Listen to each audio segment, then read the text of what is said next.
वज़ीर-ए-आज़म शहबाज शरीफ के एक साला दौरे इक़्तिदार में गैर मुल्की सरमायाकारी में नुमाया इजाफा, हुकूमती पॉलिसियों पर सरमायाकारों का एतमाद बढ़ गया।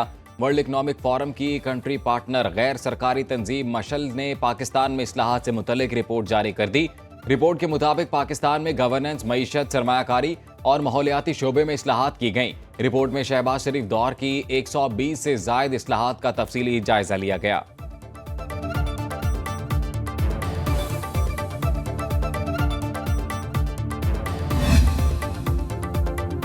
IMF मिशन की गवर्नेंस और करप्शन के जायजे के लिए पाकिस्तान आमद। वजारत खजाना का कहना है IMF की रहनुमाई और तकनीकी इमदाद से बेहतर तर्ज हुक्मरानी और पब्लिक सेक्टर की शफाफियत और एहतसाब के फरोग में मदद मिली है। वजारत खजाना से जारी एलामिये के मुताबिक IMF ने फाल मईशत और पायादार मौशी तरक्की के लिए तिजारत, शराय तबादला और मार्केट इस्लाहात के निफास में मदद फराहम की।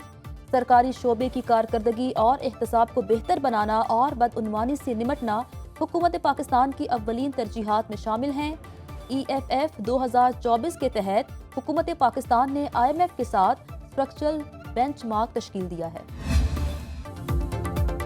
लाहौर में हॉर्स एंड कैटल शो की रंगारंग इफ्तिताही तकरीब। वज़ीर-ए-आज़म शहबाज शरीफ और वज़ीर आला पंजाब मरियम नवाज की बग्गी में बैठकर तकरीब में आमद। मुल्की और गैर मुल्की फनकारों ने शानदार परफॉर्मेंस से तकरीब को 4 चांद लगा दिए।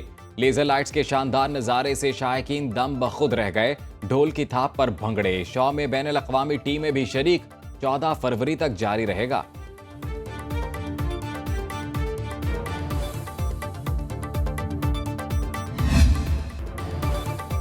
कराची में पाक बहरिया के ज़ेर एहतमाम कसीरुल कौमी अमन मश्क 2025 के अमली मुजाहरे की तकरीब। दहशतगर्दी से निमटने की मश्क का अमली मुजाहरा पेश किया गया। 60 से जायद ममालिक के जहाज और फोर्सेस शरीक। मुख्तलिफ ममालिक के बैंड्स ने कौमी तरानों की धुनें बजाई। तकरीब के मेहमान खुसूसी वज़ीर आला सिंध सैयद मुराद अली शाह थे।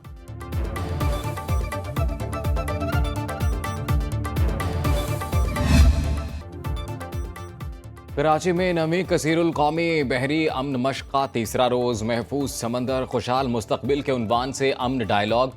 वज़ीर दिफा ख्वाजा आसिफ ने खिताब में कहा, बहरी तिजारत का मईशत में बुनियादी किरदार है। आलमी मुआशी निज़ाम मेरी टाइम पर इन्हसार करता है। तिजारती टैरिफ बड़ा चैलेंज बनकर सामने आया है। बहरे हिंद आलमी तेल और गैस के 50% ज़खायर रखता है। समुद्री तिजारत के तहफ़्फ़ुज़ के लिए मुश्तरका कोशिशें करना हमारा फ़र्ज़ है। पाक बहरिया इलाकाई अमन और सलामती के लिए अहम किरदार अदा कर रही है। पाक बहरिया के सरबराह एडमिरल नवीद अशरफ ने कहा, अमन डायलॉग का मकसद ब्लू इकोनॉमी का फरोग है। अमन मश्क मशरकी और मगरबी ममालिक के दरमियान पुल का किरदार अदा करेगी।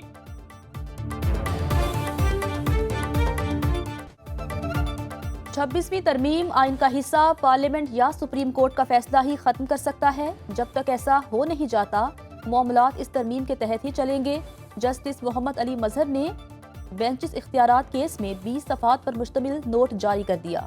लिखा, 26वीं तरमीम में सब कुछ खुली किताब की तरह वाज़ेह है। अदालत आंखें और कान बंद नहीं कर सकती। केस फुल कोर्ट में भेजने की दरख्वास्त का मेरिट पर फैसला होगा। कवानीन के आईनी या गैर आईनी होने का जायजा सिर्फ आईनी बेंच ले सकता है।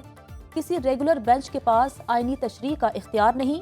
जस्टिस मंसूर और जस्टिस अकील अब्बासी के हुक्मनामे दुरुस्त तौर पर वापस लिए गए। बुनियादी हुक्मनामों के बाद की सारी कार्रवाई बेवकूफ़ है।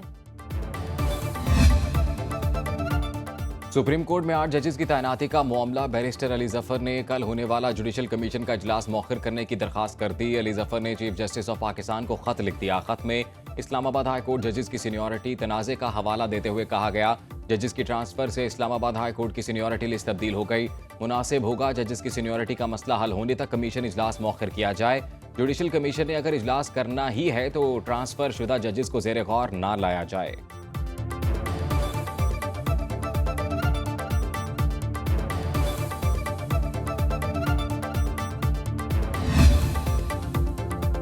फाफिन ने इलेक्शन ट्रिब्यूनल्स के हवाले से रिपोर्ट जारी कर दी। रिपोर्ट के मुताबिक इलेक्शन ट्रिब्यूनल्स ने जनवरी 2025 में 11 मजीद इंतखाबी दरखास्तों का फैसला सुना दिया।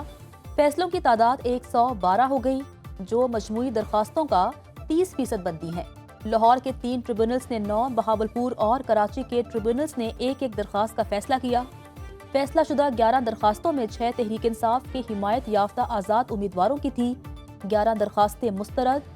बलूचिस्तान असम्बली की 3 नशिस्तों पर दोबारा पोलिंग का हुक्म।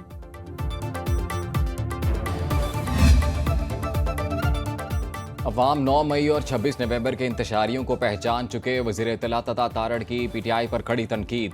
लाहौर में तकरीब से खिताब में कहा, तहरीक इंतशार वाले पाकिस्तान मुखालिफ एजेंडे पर काम कर रहे हैं। कौम फैसला कर चुकी, वो तामीर और तरक्की के साथ है।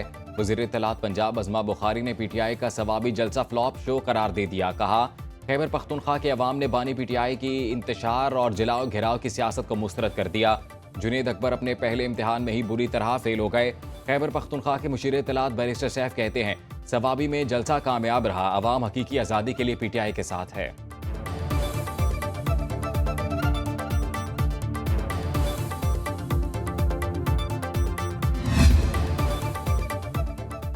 वज़ीर आला KP अली अमीन गंडापुर को हटाने के लिए मुखालिफ ग्रुप सरगर्म। तहरीक इंसाफ में अंदरूनी इख्तलाफात का लावा फटने के करीब। ज़राए के मुताबिक आतिफ खान ग्रुप ने अंदरूने खाना वज़ीर आला अली अमीन गंडापुर को हटाने के लिए नाराज धड़े से मुलाकातें शुरू कर दी। पार्टी के सूबाई सदर जुनैद अकबर अगले हफ्ते बानी तहरीक इंसाफ से मुलाकात करेंगे। KP काबीना में फौरी रद्दोबदल के लिए नाम बानी के साथ शेयर करेंगे।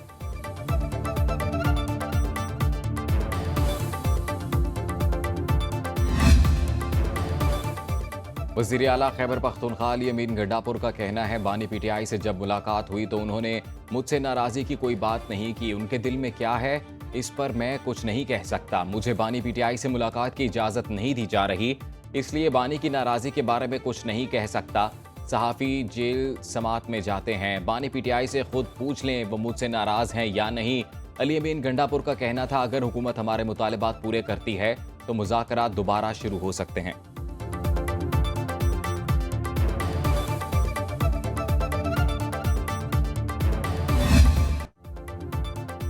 MKM पाकिस्तान में इख्तियारात की जंग शदीद। खालिद मकबूल सदीकी और मुस्तफ़ा कमाल ग्रुप आमने सामने। बहादुराबाद मरकज़ पर मुस्तफ़ा कमाल और अनीस कायम खानी के खिलाफ एहतजाज। गवर्नर कामरान टिसोरी पर पार्टी मामलात में मुदाखलत का इल्ज़ाम। खालिद मकबूल सदीकी कहते हैं, कामरान टिसोरी पर मुझ समेत सारी पार्टी का एतमाद है। बहादुराबाद में MKM पाकिस्तान का इजलास।